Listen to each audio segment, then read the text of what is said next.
ഇന്നത്തെ ദിവസം ഉണ്ടായിട്ടുള്ള അനുഭവം രസകരവും സങ്കടകരവുമായിട്ടുള്ള ഒരു അനുഭവമായിരുന്നു. നമ്മൾ കൊടുത്ത ബിരിയാണി പഴകിയതായിരുന്നു എന്ന് പറഞ്ഞിട്ടായിരുന്നു കംപ്ലൈന്റ്. അവർക്കും സ്വന്തമായി ഹോട്ടലുണ്ടെന്നും അവരൊന്നും ഇങ്ങനെ ചെയ്യാറില്ലെന്നും പറഞ്ഞ് പുറത്തുപോയി നമ്മുടെ ഷോപ്പിന്റെ വീഡിയോസ് ഒക്കെ എടുത്തിട്ടാണ് അവർ പോയത്. അവരുടെ കൂടെ വന്നവരിൽ 1-2 പേര് ബിരിയാണി കഴിച്ചു. പിന്നെ ഇവര് കഴിച്ചിട്ടില്ല എന്നാണ് പറഞ്ഞത്. കഴിച്ചു എന്ന് പറഞ്ഞവർ പൈസ ഡിസ്കൗണ്ട് ആക്കി തന്നു.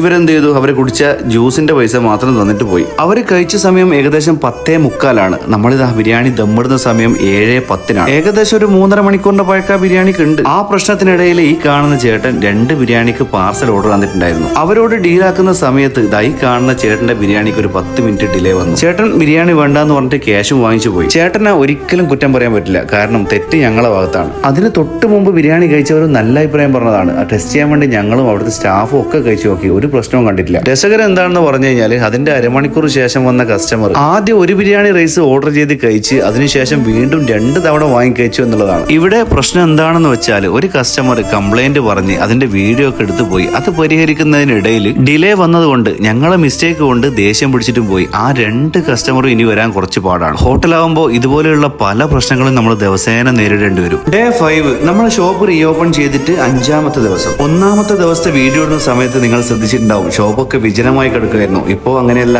ആളൊക്കെ വന്നു തുടങ്ങി. നമ്മൾ വിറകടുപ്പ് തന്നെയാണോ ബീഫൊക്കെ ചെയ്യുന്നതെന്ന് ചിലർ ചോദിച്ചിട്ടുണ്ടായിരുന്നു. ഇതാ കണ്ടോ, വിറകടുപ്പ് തന്നെയാണ്. പക്ഷെ എല്ലാ ഐറ്റംസും ചെയ്യുന്നത് വിറകടുപ്പിലല്ല. ഞങ്ങൾക്ക് ഏറ്റവും നല്ല കച്ചവടം നടക്കുന്നത് ഞായറാഴ്ചയാണ്. പക്ഷെ ഇന്ന് മോശമില്ല, പൊതുവെ നടക്കുന്ന അത്ര നടന്നില്ലെന്ന് മാത്രം. സാധാരണ ചെയ്യുന്ന കച്ചവടത്തിന്റെ അത്ര എത്താത്തതിന് കാരണം ആ പ്രൈം ടൈമിൽ പെയ്യുന്ന മഴ തന്നെയാണ്. ഈ പോത്തും കാലം മുട്ടുന്ന കസ്റ്റമേഴ്സ് ഇന്നലെ പുലർച്ചെ 2:30 മണിക്ക് വന്നിട്ടുണ്ടായിരുന്നു. ഞാൻ ഇന്നലത്തെ വീഡിയോ പറഞ്ഞിട്ടുണ്ടായിരുന്നു സാധനങ്ങളൊക്കെ ഏകദേശം 12 മണിക്ക് തന്നെ തീർന്നു എന്നത്. പക്ഷെ ഇന്ന് അവർ കുറച്ച് നേരത്തെ വന്നു, കഴിച്ചു. ചോദിച്ചപ്പോൾ നല്ല അഭിപ്രായമാണ് പറഞ്ഞിട്ടുള്ളത്. ഫിഷ് എടുക്കാൻ വേണ്ടി ഞങ്ങൾ പൊതുവെ പോകാറ് പൂക്കോടാണ്. അവിടെ ഇല്ലാത്തത് എടുക്കുന്നത് നമ്മളെ കിണവക്കലിനാണ്. കൂന്തലും കല്ലുമ്മക്കായും അയിലയും ഞണ്ടൊക്കെ നമുക്ക് അത്യാവശ്യം നല്ല രീതിയിൽ ആൾക്കാർ വന്ന് കഴിക്കുന്നതാണ്. അതൊക്കെ നാടൻ മസാലയിൽ ഉണ്ടാക്കുന്നതുകൊണ്ടായിരിക്കണം ആൾക്കാർ കൂടുതൽ ഇഷ്ടപ്പെടുന്നത് എനിക്ക് തോന്നുന്നത്. ഈ കാണുന്ന തലച്ചോറൊക്കെ പൊതുവെ വേഗം കഴിഞ്ഞു പോകുന്ന ഐറ്റംസ് ആണ്, കാരണം നമുക്ക് കിട്ടുന്ന സ്റ്റോക്കും വളരെ ലിമിറ്റഡ് ആണ്. തലച്ചോറിന് ഒരുപാട് ഫാൻസ് ഉണ്ട്. ദൂരത്തു നിന്നൊക്കെ വരുന്നവരോട് എനിക്ക് പറയാനുള്ളത്, നിങ്ങൾ വന്നാൽ ഒരുപക്ഷെ ഇത് കിട്ടണമെന്നില്ല. കാരണം ഞങ്ങൾക്ക് കിട്ടുന്ന തലച്ചോറിന്റെ ക്വാണ്ടിറ്റി തന്നെ വളരെ കുറവാണ്. പിന്നെ കസ്റ്റമർ വന്ന് ചോദിക്കുന്നതിൽ ആദ്യത്തേതും ഈ തലച്ചോറ് തന്നെയായിരിക്കും. നമ്മളെ സിം റെഡിയായി, ഫോൺ ഇന്നും റെഡിയാവാത്തത് കൊണ്ട് ഡെലിവറി ഒന്നും തന്നെ എടുത്തിട്ടില്ല. വക്കാറോ ആപ്പിൽ ഇന്നാണ് ലിസ്റ്റിംഗ് ഒക്കെ കഴിഞ്ഞത്. ഇന്ന് നാളെ മുതൽ അവരുടെ ഓർഡർ ഉണ്ടാവാനുള്ള സാധ്യതയുണ്ട്. ഇന്നങ്ങനെ അത്യാവശ്യം നല്ല തിരക്കും കാര്യങ്ങളൊക്കെ ഉണ്ടായിരുന്നു. അതൊക്കെ കഴിഞ്ഞ് ഷോപ്പൊക്കെ അടിച്ച് വൃത്തിയാക്കുന്ന തിരക്കിലാണ്. 3 മണിയാണ് ഞങ്ങൾ അടക്കുന്ന ടൈം. ഇന്ന് ഏകദേശം 2 മണിയാകുമ്പോഴേക്കും സാധനങ്ങളൊക്കെ കഴിഞ്ഞിട്ടുണ്ടായിരുന്നു. നമ്മുടെ ഹോട്ടൽ സ്റ്റോറീസിന്റെ പരമ്പര തീരുന്നില്ല. അടുത്ത വീഡിയോയിൽ നാളെ കാണാം.